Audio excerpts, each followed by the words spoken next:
we're talking about a system here, and I try to make this as clear as I can, that what does reflexive neurology even mean? So here's the example I'll give to somebody. If I'm reaching for something with my right hand,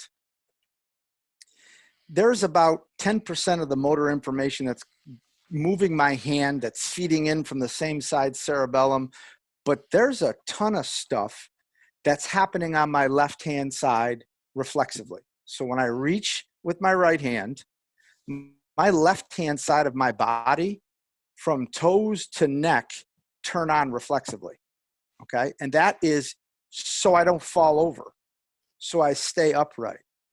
So if you keep that in mind, most of the things that we do in the weight room, we're talking about that 10% part that happens on the right-hand side. We're not talking about the other 90%, which is reflexive in nature. So we're constantly getting feedback from these three systems, and we talked about this before for those of you who are in our other webinars on the visual system and vestibular system and the proprioceptive system. All three of these things are creating constant feedback. So what we do know is the brain's wired for survival, okay? And we're gonna take the easiest route to get to things.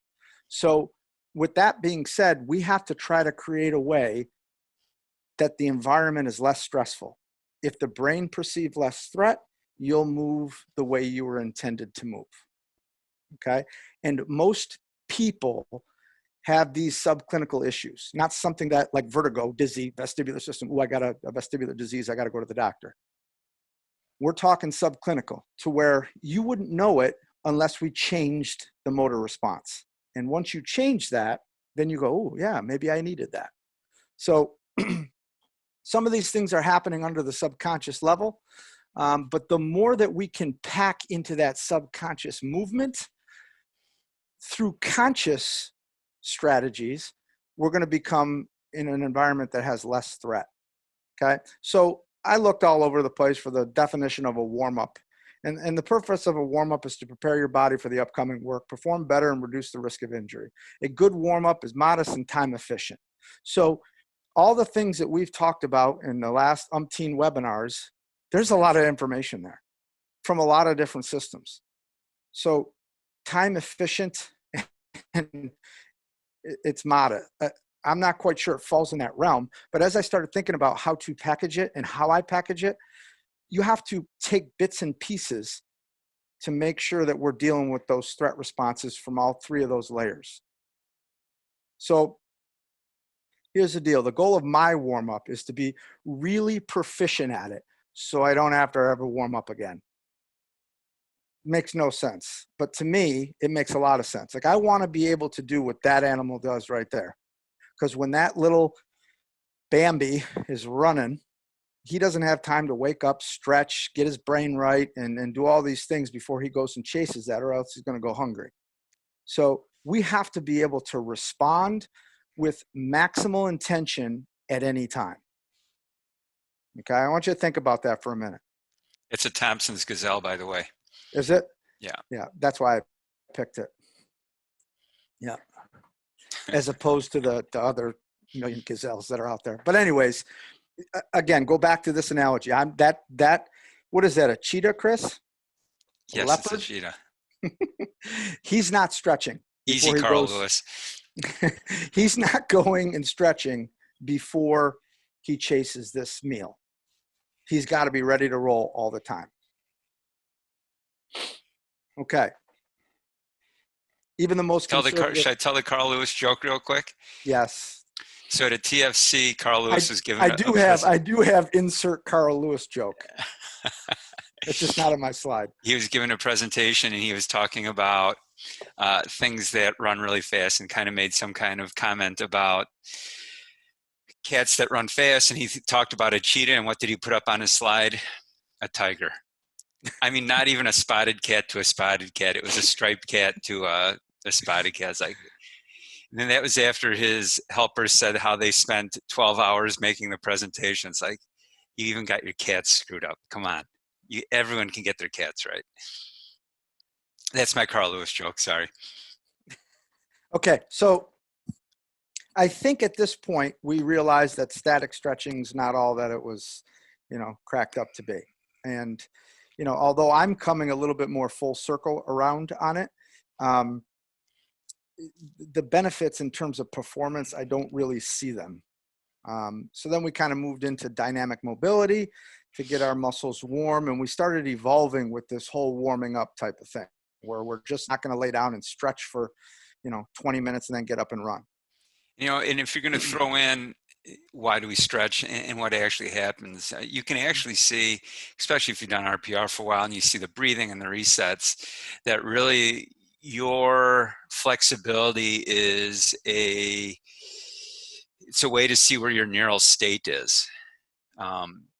We've done all kinds of things with RPR where we've drastically changed people's flexibility just by putting them in a state where their body feels safe and it knows that it's in a performance state.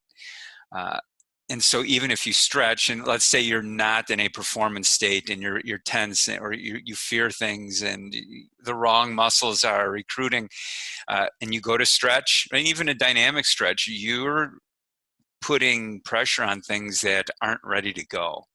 And that's one reason why I really like RPR, is we can really see some differences and we know the body's in the right place. So when we do our dynamic mobility and we do static, I don't do any static stretching, but still when I turn my back, I know my athletes do, because I've got that third eye in the back of my head like all coaches have, that you're actually getting the benefit of what you are trying to do. You know, I think, again, the things that we talk about cross so many different systems. So the RPR stuff with Douglas, and, you know, even Douglas would tell you, he goes, I don't think stretching's bad. I think stretching's a problem if you're not ready to stretch, if you're not stretching what you think you are stretching, if you are stretching into a compensation, lotta. Okay. So is it bad? I'm not going to, like 10 years ago, I would have told you, don't ever static stretch. Now, from a, you know, an inhibition standpoint to somebody with a cerebellar issue on one side, and there are benefits. But again, go back to what Douglas would tell you, you got to make sure you know what you're stretching. Or go back even further to what Jay Schroeder used to say is a muscle either eccentrically elongates or it concentrically contracts. It doesn't do anything else. Okay. So if you're stretching anything, it's basically tendons and ligaments and all that other stuff. So we did get into the dynamic mobility part as we went on here, and we started to realize that we have to kind of heat those muscles up before we get moving. So I heard Ken was the first guy I heard talk about this out of Chicago. He talked about how do the Formula One race cars warm up? And they put heat into that rubber of the tires to make it more pliable, to make it ready to go for those speeds. And they'll change directions and swerve when they're getting ready to warm up to create heat around those tires. I think that's a viable option for muscles. Getting them hot, getting them ready to roll. I was just on a conversation today with Dr. Peter Gillette out of Texas, and he was talking about when you want to highlight extensors or flexors, if you put just simple oils, Tiger Balm oil on something to heat them up, then the brain knows, oh, I'm dealing with extensors, or, oh, I'm dealing with flexors. And I'm not putting something opposite on the other side. Rather, I wouldn't put something hot on my extensors and then something cold on my flexors. I'm just giving the brain more feedback of where my extensors are in space, what I want heated up, and what's going to make me fly right. I thought that was a pretty interesting thing that he was talking about. And there's a guy who doesn't really train athletes. So when we warm up, we tend to think of muscles. When we're in the weight room, we tend to think of muscles. I want us to start to think about joint actions in human locomotion. Okay. And then global excitation of the nervous system and the actions surrounding it. That's where we need to start to focus. Okay. And we're taking a course right now. It's called IP Motor Systems with Matt Bollet out of Quebec. It's been fascinating to hear other people talk about neurology. So his big thing is you can only move what you feel. You can only move what you feel. So those sensory inputs from those three systems are huge in how you move. Yet very few people talk about that in their warm-up or in their training, yet we're all movement coaches. So the more I talk about things, the more courses I take, the more I've listened to Matt speak in this last course, the more things I'm going to start to add to my warm-up, things that will address metabolic issues, more breathing stuff. I mean, I've heard these neurologists talk about humming and gargling to stimulate the vagal nerve, okay? Talk about the vestibular system and motor posture. And studying these various systems and extracting what we can use in our warm-up or our training, I think is critical. And, you know, I would hope that I could be the guy that kind of bleeds it all together into something that us strength coaches and speed coaches can really understand and utilize. So these things are involved in the systems that I warm up. Okay, the Square One system, it's a motor control restoration system that Sean Sherman created, again, out of Chicago.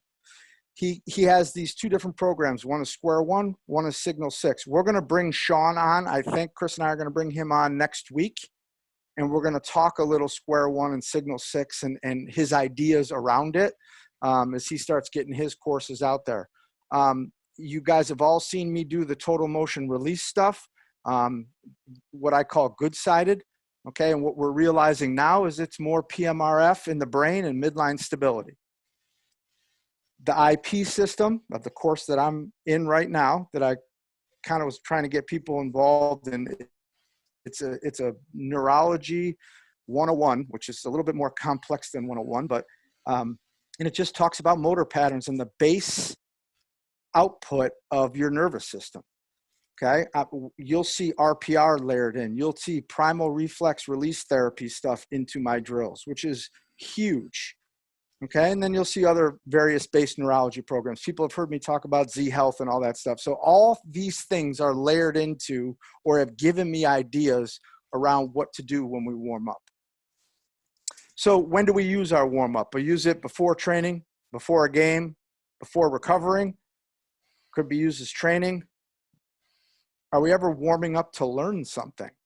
Okay, if you talk to Dr. Sumbeck, who wrote the book Infinity Walks, she would tell you that exercise before you learn something is even more important than sitting in a desk trying to learn anything. But when you talk about the way a warm-up could be implemented, and I've said this to Chris over and over again, my warm-up is now my training, and my training is my warm-up. It'd be hard pressed for you to walk in and go, okay, what's he doing today? And he's doing all these drills. What's the goal? The goal is to feed that brain as much sensory input as possible so I could change all aspects of that motor output. So another freaking guy from Chicago did a study out. No, he's not from Chicago. He did a study out in Chicago in Naperville, right around the corner. Still go Bears. Dr. Rady, he was doing work on how exercises actually influences our learning. Okay. I start thinking about this from a physical education standpoint, from an education standpoint of as we increase our heart rate, things start to happen in that frontal lobe or that executive function part. Okay. So when we're playing in a football game or we're playing in a soccer game or we're going to run in a track meet, don't you want to learn what's going on in the game? Don't you want to be attentive mentally? Don't you want to understand all aspects of the game? I've hired a coach. I call him my director of football operations. He does all the stuff that wins you football games. He talks about third and long. He talks about the transition from offense to defense, punt team to punt return team, defense to offense, all the little components that make the game. I want my guys ready after their warm-up to be ready to learn and be ready to engage in the actual event we're taking place in, not just from a physical standpoint, but from a mental standpoint. So other things that play a role, there's 25,000 receptors in the foot, and you've heard Chris talk about the foot extensively for years. These things are important. They have to be included into what we do in a warm-up, okay? Even things like hearing, okay? Tones in your ears, doing things to a metronome, establishing a beat. The brain craves that stuff at the cortical level. So, or let's talk about football, soccer, any contact sport. there are always going to be subclinical vestibular issues. So wouldn't it then make sense that I should do something that attacks my vestibular system before I get ready to play? Because if I'm entering the game with a subclinical vestibular issue, let me do some things that are going to help highlight that area of my brain and my body, okay? So because the brain is hardwired for survival, I have to give it less threat, okay? So disorganization happens at a brain level. It affects the entire body. There's a lady up in Northbrook by Carrie Heidcotter. Her name's Deb Zielinski. I got to move to Chicago. She does stuff with, go back one slide, Dan. Yep. She does stuff with this where someone actually wrote a book about her. It's, I think, Ghost in My Brain, where a professor at DePaul University got in a severe car accident and couldn't function, and had been to every doctor, had every picture of his head taken, every traditional MD looked to see what they could do, and they said, we're done. And then out of desperation, which normally people who are desperate end up at voodoo doctors like Dr. Zielinski, and she is an actual MD, and she said, you know, your hearing is way off. Your hearing isn't matching with what your eyes see. And what she did is she declouded his brain by bringing back together the hearing with the vision. And the guy wrote a book about it and said, you know, it's the best I've ever been in my life once they did that. And you go up and see her, and I've seen her multiple times just because I pretend like something's hurt and I want to see what happens, and I'm willing to pay for that. It's expensive because you have to buy glasses and things like that. But just by changing your vision a little bit, she'll make you wear glasses and you only wear them for about 30 seconds, but she'll make neck pain go away. She'll make you walk differently. She can do all these different things by tying together your hearing and your vision. And that's something, especially for contact sports, that stuff gets knocked off all the time. And we never recover from that. We may feel better, or, you know, you pass a concussion protocol, but you actually need to be brought back in tying that all together. So it's crazy stuff. There's all kinds of stuff out on the internet about her. I think I know someone bought her, and they were trying to make it into a big business, but you can still go see her. She's fun. She does all kinds of crazy stuff with vision and hearing, which is why I started messing with glasses and learned how to change people's gaits by changing how they perceive things, wearing my beer goggle glasses. So if you look at number 1 on there, it's our brain is hardwired for survival. So you go back to what Chris was just talking about. What happened with that man was there was a sensory mismatch, right? So one system is driving harder and the other systems are falling way to it.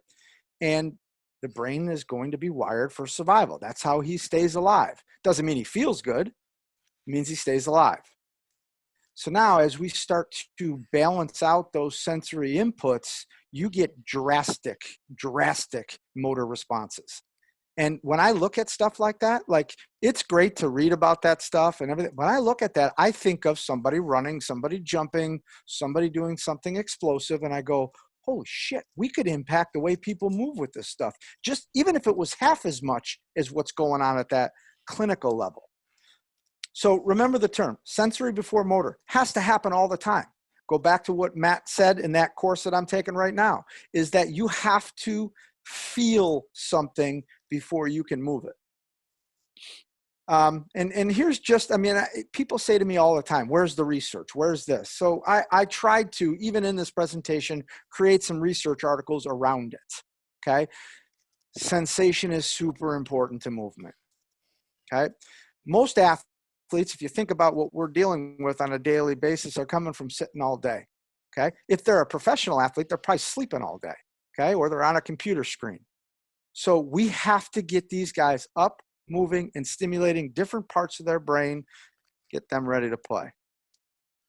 Okay, first part of my warm-up, okay, is what I call freestyle. It happens in a pre-practice situation, okay? And I wrote down my guidelines of what I call our freestyle. And the kids love it. So they get to wear nifty headphones that all the kids have in school, and they wear them and the teachers make them take them off. I allow them to put those on during 15 minutes of our warm-up, okay? And here's where I got the idea from. It's two-folded. When I went to see Milo down in Jacksonville, I was watching guys warm up 2 hours before the game, and every person was in a different part of the stadium doing different exercises and doing their own thing with their headphones on. And that's when ESPN comes in, you see them warming up before kickoff, and everybody gets all excited about the football game. But I started thinking to myself, why are they doing that? They're doing it because they feel comfortable in what they're doing. They feel comfortable in the music they're listening to, which plays a huge role in how your nervous system responds. As opposed to, I'm going to be honest with you, I play a lot of country music at our football games. Some of the kids on my team hate it. That's going to have a negative response to their tone or their muscle. So I allow them 15 minutes in our freestyle warm-up where they put their headphones on, they listen to the music they want, which helps soothe their nervous system a little bit. And then they have to do a semi-specific warm-up. And here's what I mean by that. Linebackers can get together.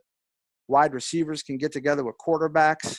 Kickers can do their thing. And they have to do something a little bit specific to football as they're moving around. And this is where you watch a bunch of things happen. You get kids, linebackers doing guard reads. You get kickers swinging their leg out, but they're all listening to their music in their own zone, at their own pace, at their own time. Okay? So is something as non-specific as that or as structured as that, I think it's a huge importance to what we do. We started to implement this, I think 3 years ago. They just put their headphones on. They have 15 minutes. I give them 3 or 4 rules of what they can't do. They can't go over, talk to their parents. They're out there warming themselves up before I get a hold of them from a neurology standpoint. Here's what I thought I would do. I created 10 things that I think your warm-up should include. And I think picking something from every one of these situations. Now, we're going to go through a shit ton of exercises. But if you pick one of these 10 things, if you pick one thing to do from each one of these 10 things, I think that you can accomplish what we want to accomplish. Now, I'm going to give you multiple different ways to do it because the novelty is important. If you came out and did the exact same warm-up every single day, I believe the brain wouldn't learn much. Now, we do a lot of things that are the same, but we'll change a lot of things also. Okay? So I think breathing is important, from lymphatic circulation to waking up everything to the O2 Advantage book to RPR wake-up drills. I'll include that in the breathing when I go through it. Okay. I think that getting your heart rate up and manipulating your heart rate is really important when it comes to being ready to play. I think there's a piezoelectricity, a tapping or a bouncing or an electrical effect that occurs throughout the body when your heels hit the ground. They use it in therapy. They've used it in meditation. I think it plays a huge role. I think structural balance before you start a workout is important. Before you start training, before you start a game. Hey Dan, can you take a pause for a second for number 3? If you guys want to check something out, and I'll put it up on the side. Check out the Healy box. That's a new thing that just came out. I'll type it over here. It is something that Carrie Heidcotter has been working on for quite some time. And it's basically a frequency machine that she and some other people in Germany have come up with different frequencies that help your body do different things. Dan and I have used one of her pre-Healy box things, but now it's actually made. I bought one, Cal bought one. I played with hers. It's kind of wild. That didn't sound good. That didn't sound good. It did not sound good. But anyway, something to look up on the side. It's kind of crazy. What are some examples of structural balance drills? I'm going to go through all that. I'm just laying out, this is your 10. So if you printed this sheet out, I'm going to give you all the exercises in a minute. I'm going to go through everything. So when you talk about piezoelectricity, right? Chris just mentioned Carrie's stuff. That's awesome, but not everybody has access to that. But I do believe that piezoelectricity and the way we generate that stuff is important, okay? Goes back to the book of Body Electric. So I'm trying to pick out all these neural aspects that I think are imperative to have in your warm-up or in your training, okay? So structural balance. I think reflexes are important, okay? Some might call them Chapman's reflexes. Some might call them vestibular ocular reflexes. I don't care what you call them or what they are. I think reflexes play a big role in moving, okay? I think joint actions and in human locomotion, joint actions are so important, not muscles, joint actions. And then finding the intolerant to load and pattern recognition all influence gait. We have to adjust, we have to have that accounted for in our warm-up. I think proprioceptive and tactile and complexity of the movement all play a role. Of course, we know the visual system and the vestibular system with their link through the cerebellum are huge roles. And then laterality and that whole cross-call concept with hemisphericity, I think all that stuff is important, okay? Now, you might see things in the next 45 minutes here where you go, where does that fall on that line? And I would challenge you to look through those 10 things and go, yep, there it is. It's a combination of a reflex and a joint action, or it's proprioceptive in nature, but I'm getting my heart rate up, right? So you're going to see things, and I use the term stacking or piggybacking or anything that they use in the clinical neurology world of taking these sensory inputs and stacking them one on top of another to make it multimodal.